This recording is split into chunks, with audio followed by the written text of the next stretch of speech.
இன்றைக்கி படிக்கக்கூடிய வரிகள் காதலர்கள் அவர்களுக்கு நடுவில் இருக்கக்கூடிய எதிர்பார்ப்புகள் பற்றி தான். இப்போல்லாம் பேசி பழக ஆரம்பித்த கொஞ்ச நாள்லேயே எல்லோரும் லவ் பண்ண ஆரம்பிச்சிடுறாங்க. அளவுக்கு அதிகமாகவே லவ் பண்ண ஆரம்பிச்சிடுறாங்க. அந்த லவ்வில் எல்லை மீறவும் ஆரம்பிச்சிடுறாங்க.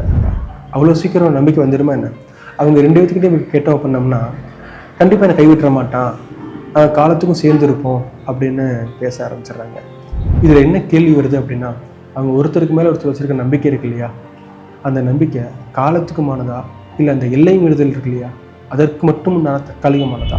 நம்ம வைக்கிற எல்லா நம்பிக்கையும் உண்மையாக இருந்துடாது இல்லையா? இன்றைக்கான வரிகள் படித்து தெரிஞ்சுக்கலாமா? என்னவன் தானே அவனுக்காக இந்த ஒரு முறை 1000 முறை தடுத்திருப்போமே, பாவம் ஒரே ஒரு முறை மட்டும் காண்பித்துக் கொள்ளலாம், இனி ஆயுளுக்கும் அவன்தானே தன்னை ஏற்றுக்கொள்ளப் போகிறான் என்ற அதிகப்படியான நம்பிக்கையில் அவனுக்காக முழுமையாக தன்னை அர்ப்பணிக்க துணிந்தாள். அவனது கெஞ்சலும் கொஞ்சலும் நிறைந்த உரையாடல் மேலும் மேலும் அவளை அதற்கு தூண்டிவிட்டு கொண்டிருந்தது.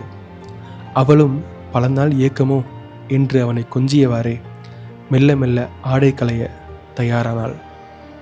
எதிர் திசையில் காத்து கொண்டிருந்த அவனது கண்கள் அவள் உடலெங்கும் கோலமிட்டு கொண்டிருக்க, அவன் முன்னால் அவள் ஆடைகள் இழந்த பருவ குழந்தையாகி போயிருந்தாள்.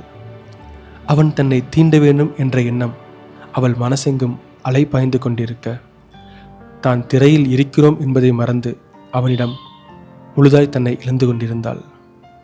அந்த பக்கம் என்னவோ பல நூறு கண்கள் அமைதியாக ஏற்றுக்கொண்டிருந்தது அவளின் பெண்மையை. படிச்சிங்களா?